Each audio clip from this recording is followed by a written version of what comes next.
Seguinte, o assunto de hoje é soluções. Soluções tem parte teórica e tem uma quantidade considerável de cálculos. Então, hoje eu vou pegar um pouco mais a parte teórica e um pouquinho dos cálculos, mas um pouquinho mesmo. Vamos começar com a teoria, então. Soluções são, para começar a brincadeira, soluções são sempre misturas, tá? Nunca vai ser uma substância pura.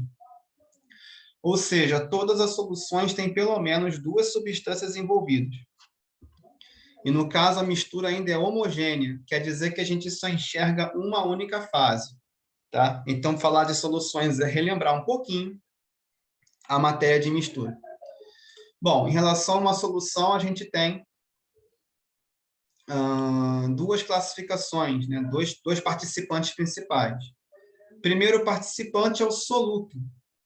Soluto representa a substância dissolvida, aquilo que eu quero dissolver, aquilo que eu quero misturar na prática. Então, por exemplo, quando a gente dissolve o pó de café, aquele Nescafé solúvel, na água, no leite, então o soluto vai ser a substância que eu quero dissolver. E o solvente é a substância usada para dissolver, para ajudar na dissolução. Esse é um raciocínio bem tranquilo nesse caso. Bom, e vamos lembrar que, em linhas gerais, o soluto está em uma proporção, em uma quantidade menor que a de solvente. Ou seja, a gente gasta muito mais solvente para poder dissolver um material que a gente deseja, que a gente quer, tá? Então, de qualquer forma, a gente vai lembrar muito de solução de um sólido com um líquido, como, por exemplo, mistura de água com açúcar ou ainda de sal com açúcar. Lembrando que a água ela é o solvente e o açúcar é o soluto. Dá para memorizar isso de duas maneiras. Primeira maneira, o... Desculpa. Primeira maneira, porque a água é o solvente universal, né? Está até aqui no artigo. A água dissolve uma quantidade muito grande de substâncias, e é por isso que é chamada de solvente universal. E o açúcar é uma dessas substâncias. E também dá para lembrar por outro motivo. Na mistura, na solução, a quantidade de água é maior do que a de açúcar. E o solvente ele vem em maior quantidade normalmente. Então, vamos lá. Então, aqui é só o comecinho. Soluto é o que eu quero misturar ou dissolver, e o solvente é a substância usada para isso. Na grande maioria das vezes, nos problemas, nos deveres, nas provas, é a água que vai ser considerada o solvente. E tem um motivo muito grande para isso.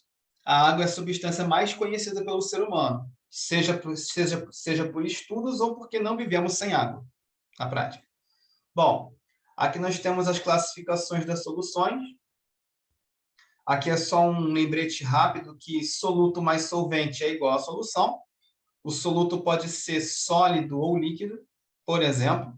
E o solvente, normalmente, a gente associa com a água, que é líquido, formando a solução. No caso aqui, a classificação se baseia na quantidade de soluto que nós estamos dissolvendo. Ou seja, para eu classificar, eu preciso saber o quanto eu tenho de soluto proporcional ao solvente. Então, primeira coisa que a gente vai ver é a solução, vou começar aqui pelas insaturadas. Uma solução insaturada ou não saturada, ela contém menor quantidade de soluto que o limite de solubilidade. Por que limite de solubilidade? Porque os solventes eles têm um limite para dissolver, normalmente. Raramente um soluto tem solubilidade infinita em outro. Existe casos? Existe. Se eu não me engano, a água com álcool é infinita. Mas o sal de cozinha, por exemplo, tem um certo limite. E esse limite também é determinado por uma temperatura, que eu vou falar daqui a pouco mais tarde. Então, as soluções insaturadas ou não saturadas vão conter uma menor quantidade de soluto que o limite do solvente. Quando a solução é saturada, ela está na quantidade máxima de soluto permitida. Ou seja, se o limite for 30 gramas de sal para 100 ml de água, por exemplo, quer dizer que se eu tentar dissolver mais que isso,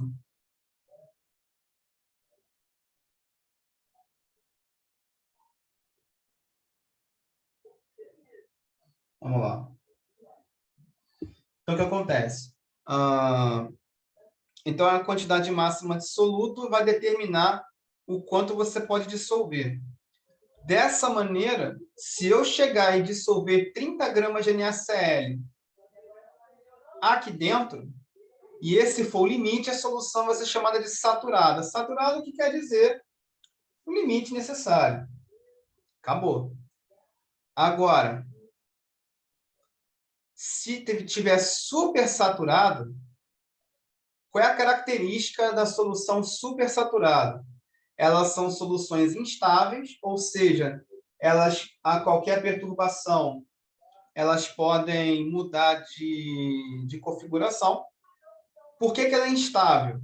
Porque a quantidade dissolvida de soluto excede a capacidade máxima do solvente. Para fazer isso, são necessárias algumas pequenas gambiarras, alguns mecanismos para isso acontecer.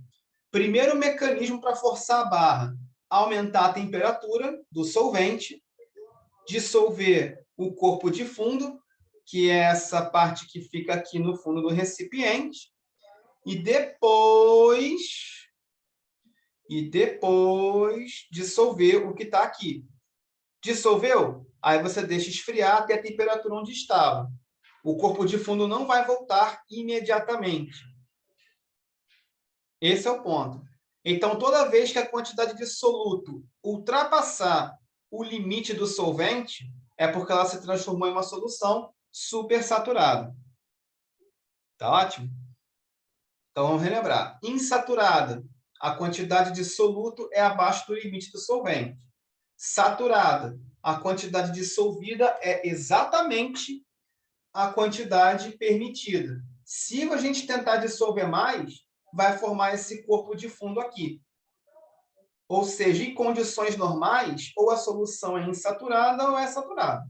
Ponto final. Agora aqui, soluções supersaturadas. Vai acontecer toda vez que a quantidade de soluto ultrapassar a capacidade de solubilidade do solvente. E são duas gambiarras principais. Primeiro, mexendo na temperatura, normalmente aumentando, e mexendo na pressão. Toda vez que a gente tentar dissolver um gás em um líquido, normalmente vai acontecer o quê? Gás não dissolve bem líquido, em termos gerais. Para forçar essa solubilidade, é necessário aumentar a pressão do gás, para forçar a solubilidade no líquido. Quando isso acontecer também, a solução vai ser supersaturada, porque quando a pressão do recipiente diminuir, o gás vai embora. Vamos lá. Estados físicos. No caso, são os tipos de soluções de acordo com a fase de agregação. Não é exatamente super difícil. Primeiro tipo, soluções sólidas. São misturas homogêneas no estado sólido. Os principais casos disso são as ligas metálicas. Por exemplo, latão, bronze, aço, ouro 18 quilates, são exemplos de ligas metálicas, onde todos os participantes ou o participante principal é o metal. E os metais, eles, por definição, eles são sólidos por natureza. Então, a não ser o mercúrio, os metais são todos sólidos à temperatura ambiente. Então, quando eu tenho uma solução sólida, eu tenho solutos e solventes no estado sólido. Os participantes são sólidos. E para forçar essa união, é necessário derreter o soluto, derreter o solvente e misturar. Basicamente. Então, até que se forme uma liga metálica. Essa aqui a gente vê pouco. A gente vê mais essa aqui nas questões, né, e no nosso estudo, que são as soluções líquidas. Elas são formadas por solventes em estado líquido. Então, para chamar a solução de líquida, ou de sólida ou de gasosa, o solvente é um critério de melhor classificação. E no caso das soluções líquidas, os solventes estão no estado líquido, na prática. E os solutos podem estar nos outros estados físicos.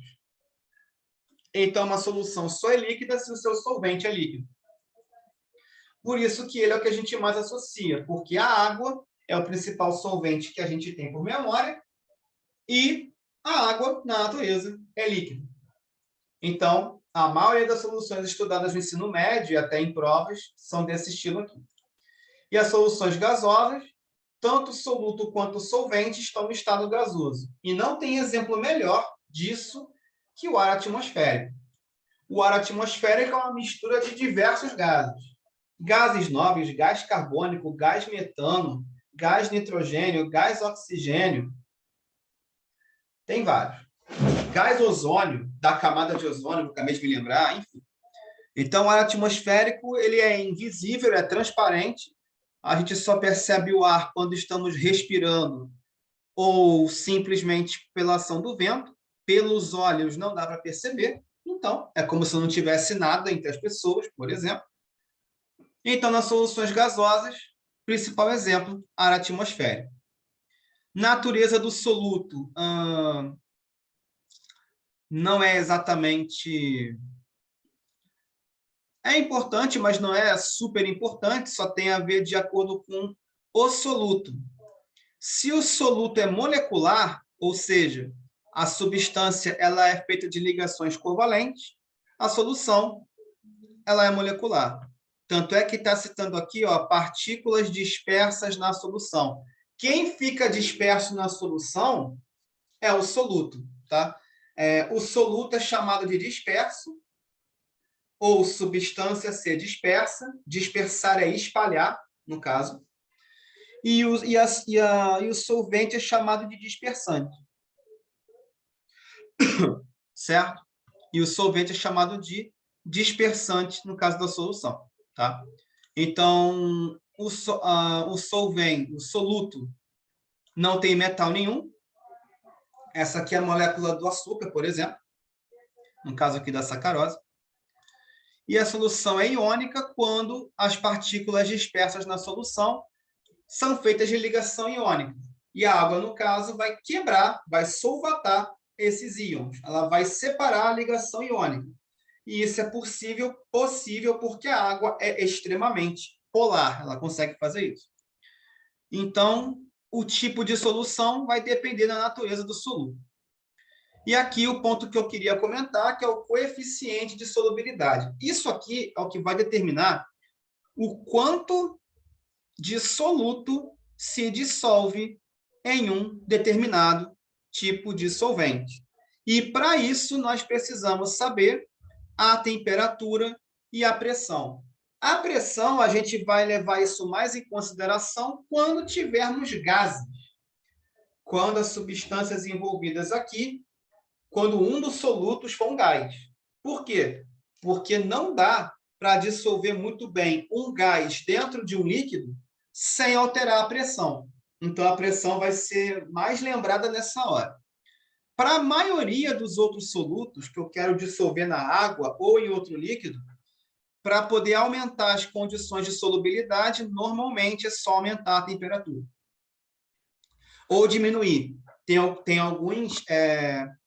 alguns solutos que também dissolvem melhor, um pouco melhor, a frio do que na água quente. De toda forma, eu já discuti isso anteriormente. Se a gente tem o soluto dentro da capacidade máxima, a solução ela é chamada de saturada. Se a gente conseguir dissolver mais que a capacidade máxima, é supersaturado. E se dissolver menos, é insaturado. Além disso, temos mais duas classificações. A solução pode ser diluída, se a quantidade de soluto é menor, em relação ao... Aqui, no caso, diluído e concentrado, não está nem comparando com o coeficiente de solubilidade. Vai comparar com o coeficiente de solubilidade essas três aqui, ó. Saturada. O soluto está dentro do coeficiente de solubilidade. Insaturada, abaixo. Supersaturada, acima. E o coeficiente de solubilidade, a gente pode calcular por 100 vezes a massa do soluto dividido pela massa do solvente. Lembrando que o coeficiente de solubilidade ele é sempre travado para 100 gramas de água ou 100 ml de água. É basicamente isso. É a capacidade máxima de soluto dissolvida em 100 gramas de água. Esse é o padrão para o coeficiente de solubilidade, que é o cálculo principal que eu vou abordar com vocês daqui a pouco. Vou repassar rapidamente aqui, mas vai ser tema de outras aulas, que é a concentração das soluções. A concentração, ela indica a quantidade de soluto e de solvente presente numa solução. É parecido com o coeficiente de solubilidade, mas quais que são as diferenças? Primeira diferença, o coeficiente de solubilidade ele é feito para a gente determinar a classificação da solução. A principal utilização dele é essa. Então, ele é feito para a gente descobrir se uma solução ela é sólida, líquida ou gasosa. Perdão, desculpa. Se ela é saturada, insaturada ou supersaturada. É isso que quer dizer. Agora, a concentração ela vai trabalhar a solução como se todas já estivessem saturadas mesmo, nesse padrão. E aqui nós temos algumas principais. Aqui no caso da concentração comum, que é massa sobre volume, tá? E temos outros tipos de concentração, como mol, principalmente mol por litro e mol por quilograma, tá? Mas eu vou falar dessas concentrações principais em outro momento. Então, concentração a gente utiliza para quê? Para qualquer tipo de solução que a gente queira preparar e de maneira que fique sempre saturado. Beleza? Então, vamos passar aqui. Diluição significa adicionar mais solvente à solução. Quer dizer que eu tenho as mesmas moléculas dispersas em uma quantidade maior de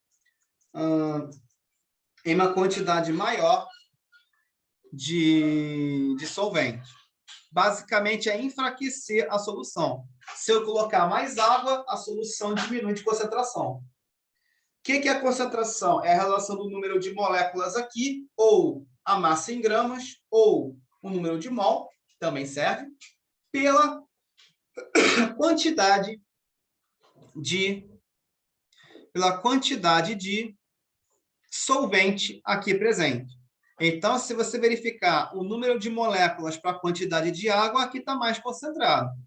Porque aqui eu tenho o mesmo número de moléculas com o dobro de volume. Se eu aumentar o volume, eu diminuo a concentração automaticamente.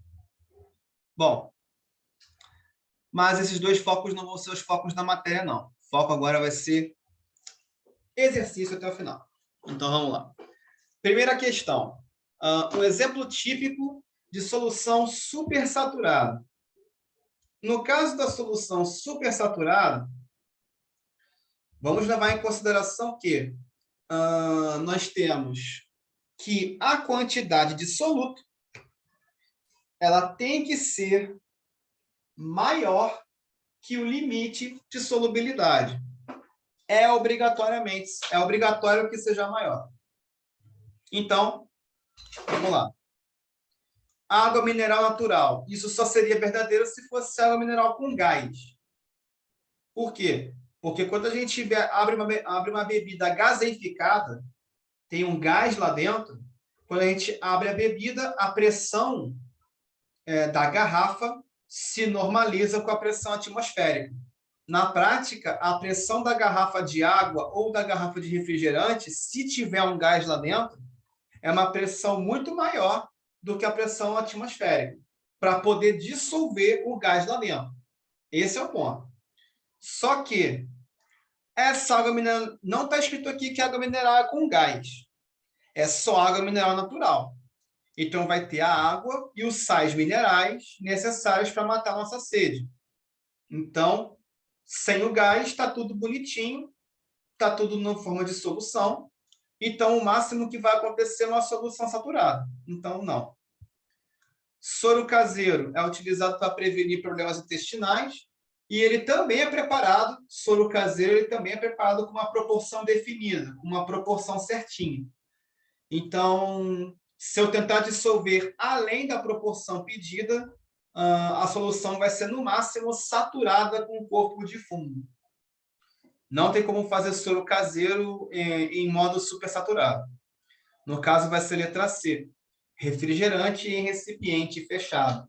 Porque todos os refrigerantes, sem exceção, são bebidas gaseificadas. Ou seja, tem gás lá dentro. E o gás normalmente é o gás carbônico. Isso quer dizer que esse refrigerante aqui vai ser... o refrigerante tem vários solutos misturados dentro da água, mas um deles é o gás carbônico. Então, quer dizer o quê? Por que a solução é supersaturada? Porque a capacidade da água de dissolver gás é muito baixa. Então, se fez o quê? Aumentou-se a pressão do gás para ele conseguir dissolver na água. Só que esse refrigerante aqui ele é vendido em um local com a pressão ambiente, com a pressão do nível do mar, com a pressão normal. Então, quando a gente abre a garrafa, todo o refrigerante que estava na garrafa vai para onde? Começa a ir embora. Essa é a característica das supersaturadas. Se fez uma gambiarra, uma alteração de pressão ou uma alteração de temperatura para poder se dissolver maior quantidade de um soluto, em geral. E aí, quando ocorre qualquer perturbação no recipiente, o que eu tinha dissolvido na marra começa a não se dissolver mais. Então, qual é a perturbação da garrafa de refrigerante? É a gente abrir. Qualquer mínimo esforço ali desfaz a solução supersaturada. Ela passa a ser o quê? Saturada com corpo de fundo. Só não vai ter corpo de fundo porque eu estou tratando de um gás. Um gás não vai para o fundo, o gás ele sobe. Aí você vai perceber as bolhas no refrigerante. Essas bolhas são o quê? O gás carbônico escapando para a atmosfera. Então, aqui é a letra C. Letra D, álcool 46 graus GL. Álcool é totalmente solúvel em água, então não vai dar supersaturado. E o vinagre é ácido acético em água, que também tem solubilidade muito alta, então vai ser letra C mesmo. 2. Para limpar um tecido sujo de graxa, atenção aqui, ó, graxa, o que a gente vai usar? Nessa 2 aqui, tem um aspecto que o artigo não comentou, que eu vou reforçar agora, é a questão do... Eu vou preparar uma solução. Já comentei sobre isso, mas agora eu vou abordar dentro dessa matéria. Eu vou preparar uma solução. Legal. Só que para preparar essa solução, é necessário fazer o quê? Juntar um soluto e um solvente. Para essa solução acontecer, o soluto e o solvente precisam ter naturezas químicas semelhantes. Ou seja, o soluto, se ele for apolar, se ele for uma molécula apolar, totalmente apolar, ele não vai se dissolver ou não vai se misturar em um solvente polar. Entendeu? Tem essa questão do semelhantes, substâncias semelhantes dissolvem-se bem umas às outras. Então, soluto polar ou soluto iônico, solvente polar. Soluto apolar, solvente apolar. É esse o princípio da questão 2. E a graxa, ela não é polar. A graxa é uma substância 100% orgânica. Todas as substâncias 100% orgânicas são apolares. A água eu vou eliminar. A água é uma substância muito polar. É o principal solvente que a gente conhece, é polar pra caramba. Etanol é álcool. Álcool também não pode ser. E alguém vai me dizer, Eudes, só que o etanol, ele é... Só que o etanol, ele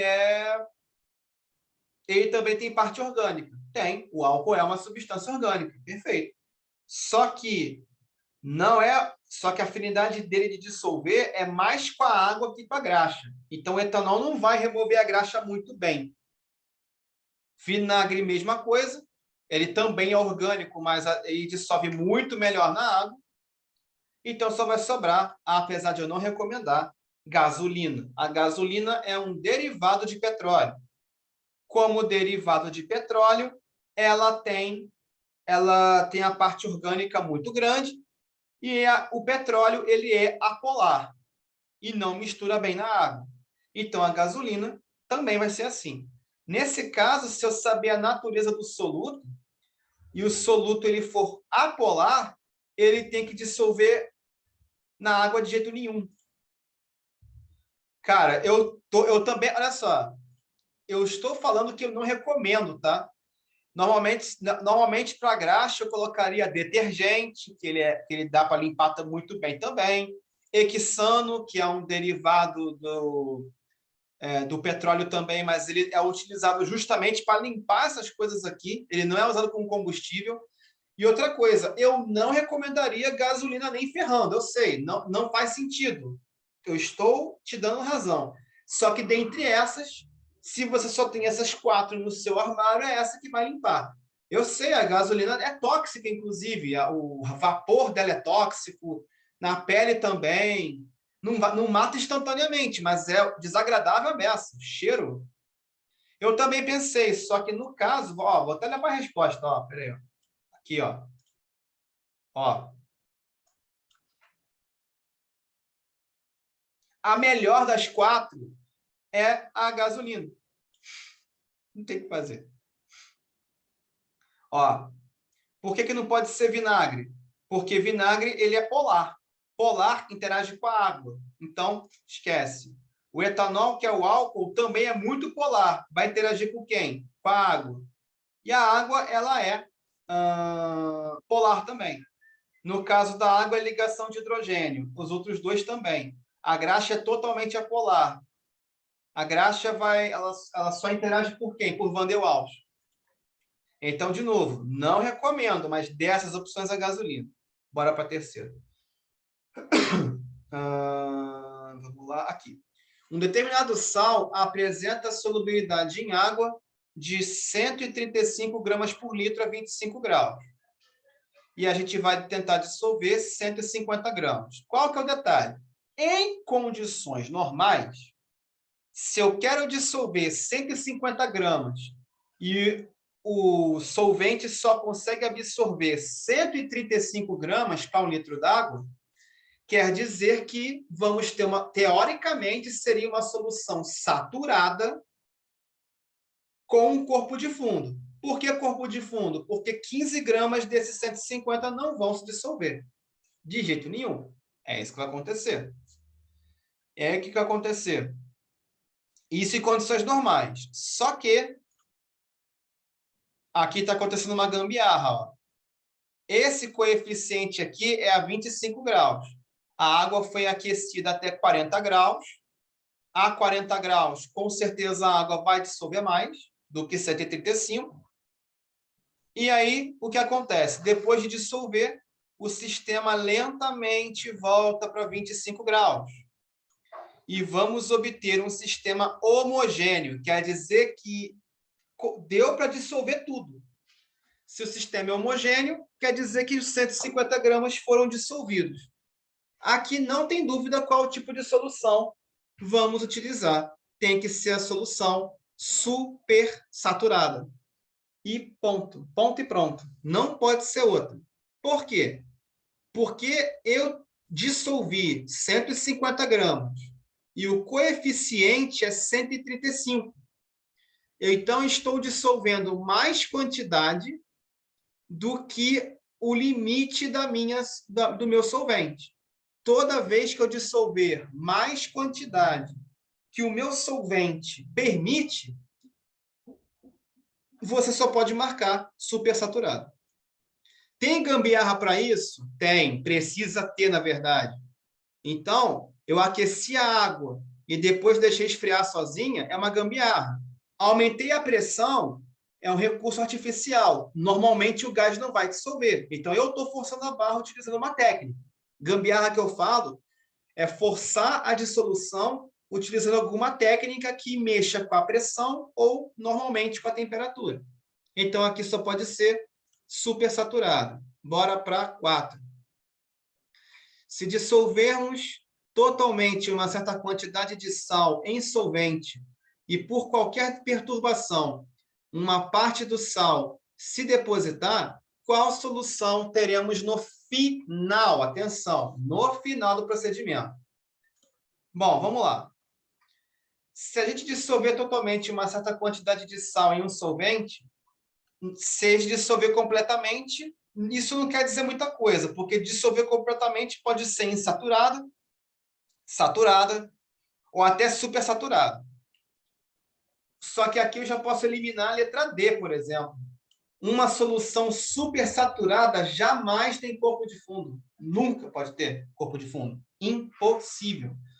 Porque quando a solução supersaturada quando nela começa a aparecer corpo de fundo, ela deixa de ser supersaturada e passa a ser saturada com corpo de fundo.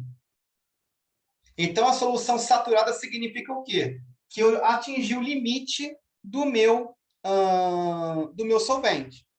Se eu não dissolver mais nada, é saturada sem corpo de fundo. Se eu insistir e dissolver mais alguma coisa, é saturada com corpo de fundo, é diferente. Então, já não vai ser letra D. Então, aqui, ó, uma parte do sal se depositou. Quer dizer o seguinte, esse qualquer perturbação é qualquer agitaçãozinha, tá? Qualquer coisinha de nada, um peteleco, uma agitação mínima. Coisa assim, esforço pequeno. Se depois de um esforço pequeno, uma parte do sal se depositou, quer dizer que a solução, no início, antes de eu agitar, ela era supersaturada.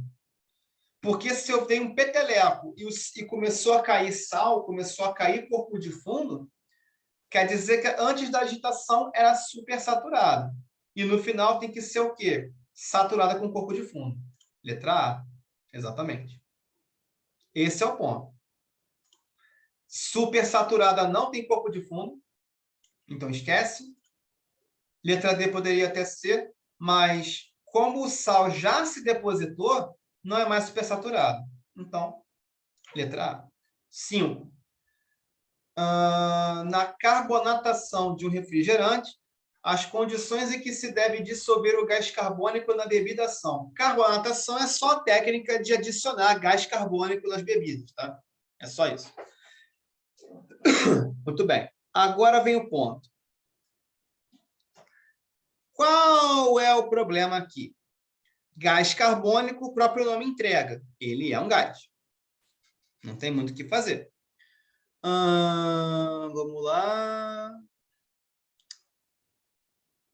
E para dissolver gás em um líquido é muito difícil. Por quê? Porque as moléculas precisam ter uma certa proximidade, tanto de tamanho quanto de distância, e ainda por cima, na forma como as moléculas interagem entre si. No caso dos gases, as moléculas são muito distantes umas das outras, e no líquido, as moléculas são mais próximas. Só esse fato dificulta a dissolução.